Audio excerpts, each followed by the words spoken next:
اگر ہم حضور نبی رحمت صلی اللہ علیہ وآلہ وسلم کی زندگی پر نظر ڈالتے ہیں تو وہاں نبی پاک صلی اللہ علیہ وآلہ وسلم کے صحابی حضرت سلیمان فارسی، کون؟ حضرت سلیمان فارسی رضی اللہ تعالیٰ عنہ غزوہ خندق کے غزوہ خندق غزوہ وہ جان کے لئے رسول اللہ خود شامل خندق کو جڑی مدینے دے کول پاسے خندق ہوتی تاکہ یعنی خندق نار جتنی چیڑی کر لو یعنی کول پاسے ہو دیتی کہ دشمن حملہ آور ہوئے تو نہیں گھر جاوے تو حملہ کر لیتے سن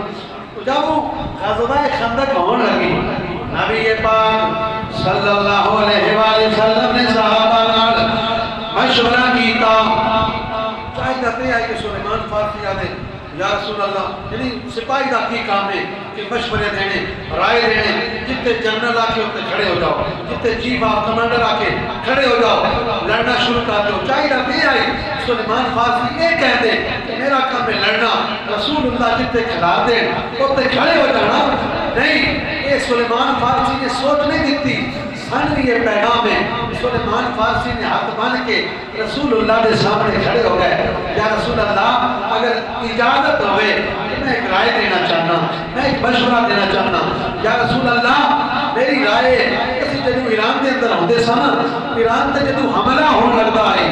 کسی کی کرتے آئے جنو حملہ ہونے کا خطرہ ہو گئی اسی کول پاسے علاقے دے نا خندق کھول چکتے آئے کی کرتے آئے خندق کھول دیتے آئے یا رسول اللہ مدینے بچانا ہے مدینے کا تحفظ کرنا ہے